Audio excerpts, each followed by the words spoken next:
यहाँ पे आ गया था। आप इस समय क्या समय हो रहा है?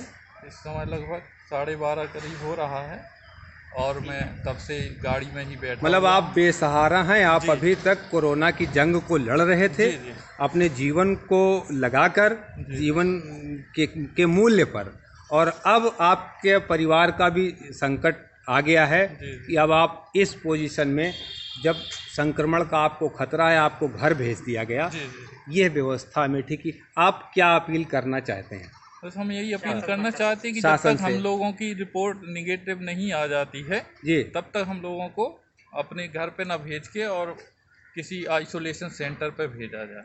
तो ये आपका जो पूरा डिपार्टमेंट है उसको सब सबको घर भेज दिया गया जी, है? सबको घर भेज दिया गया। अब ऐसी स्थिति में जब कोरोना से लड़ रहे डॉक्टर बेसहारा हैं और दिन के दिन कोरोना के केस बढ़ते चले जा रहे हैं, आज 2.25 लाख के लगभग सारे भारत में केस हो गया है।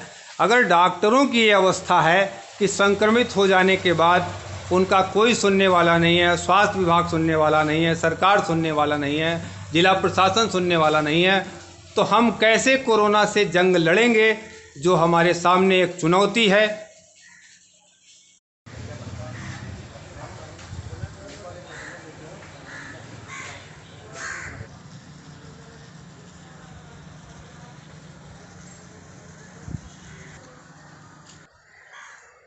L1 कोविड हॉस्पिटल जिला चिकित्सालय गौरीगंज जनपद अमेठी में कल 2 रसोइयों की कोरोना पॉजिटिव रिपोर्ट आने के बाद वहां डॉक्टरों की टीम के साथ काम कर रहे 24 लोगों को आज क्वारंटीन के लिए भेज दिया गया है। जनपद में डॉक्टरों के लिए और कोरोना वायरस वॉरियर्स के लिए एक quarantine centre special Rajiv Gandhi institute of petroleum technology में बना हुआ है, जहां पर 25 के लगभग लोगों को क्वारंटाइन किया जा सकता है। चाहिए ये था कि डॉक्टरों और कोरोना वॉरियर्स की सुरक्षा और उनके परिवार की सुरक्षा के लिए उन्हें अस्पताल वहीं पर RGIPT में ही क्वारंटाइन करा देना चाहिए था, जिससे संक्रमण रुक सके। लेकिन इस 24 के 24 स्टाफ को अमेठी से घर भेज दिया गया है।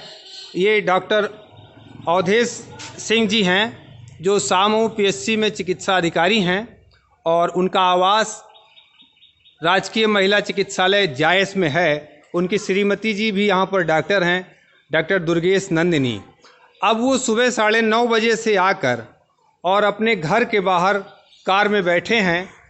जी डॉक्टर साहब, क्या हुआ वहाँ पर, कितने लोगों की रिपोर्ट पॉजिटिव आई? वहाँ पे 2 रसोइये थे, वो जी। हम लोगों को खाना बनाते थे, वही सर्व करते थे जी। तो उन दोनों लोगों की रिपोर्ट पॉजिटिव आई है और उनकी रिपोर्ट पॉजिटिव होने के बाद उनको कोविड हॉस्पिटल में भेज दिया है जी। और हम लोगों को सब लोगों को होम आइसोलेशन के लिए घर पे भेज दिया है। अब अगर आप वहाँ पर आए और संभावना है कि आपको भी संक्रमण हो सकता है, जी, क्योंकि जी। आप उन संक्रमित लोगों के साथ रहे, जी, वो आपको खाना बना के खिला रहे थे, जी, जी, तो अब आपके बच्चों को भी तो ये और परिवार में भी जी, संक्रमण का खतरा है। जी, जी, जी, हमारे परिवार को, बच्चों को और भी जो संपर्क में रहने वाले हैं यहाँ के आस पड़ोस के लोगों को, उनको संक्रमण होने का खतरा है।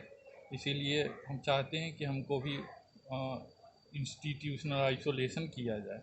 तो वहाँ क्या दिक्कत आ रही है? वहाँ पे बता रहे हैं कि गाइडलाइन अब ख़त्म हो गई है, इस जी। तरह की अब कोई गाइडलाइन नहीं है वहाँ पे। वहाँ पर गाइडलाइन नहीं है? वहाँ पे आइसोलेशन करने की अब गाइडलाइन ख़त्म हो गई है, अब होम क्वारंटीन की केवल गाइडलाइन है।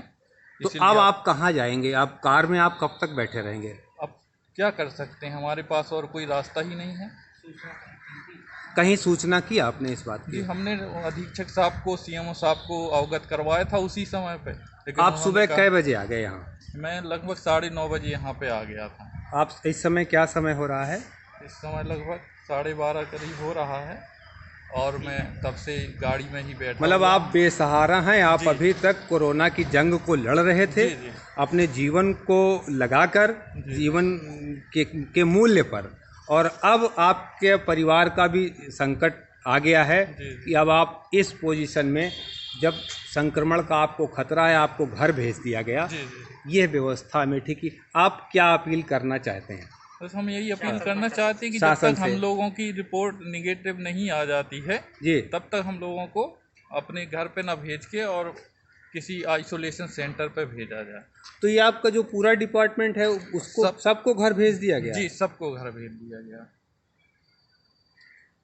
अब ऐसी स्थिति में जब कोरोना से लड़ रहे डॉक्टर बेसहारा हैं और दिन के दिन कोरोना के केस बढ़ते चले जा रहे हैं, आज 2.25 लाख के लगभग सारे भारत में केस हो गया है। अगर डॉक्टरों की ये अवस्था है कि संक्रमित हो जाने के बाद उनका कोई सुनने वाला नहीं है, स्वास्थ्य विभाग सुनने वाला नहीं है, सरकार सुनने वाला नहीं है, जिला प्रशासन सुनने वाला नहीं है, तो हम कैसे कोरोना से जंग लड़ेंगे? जो हमारे सामने एक चुनौती है।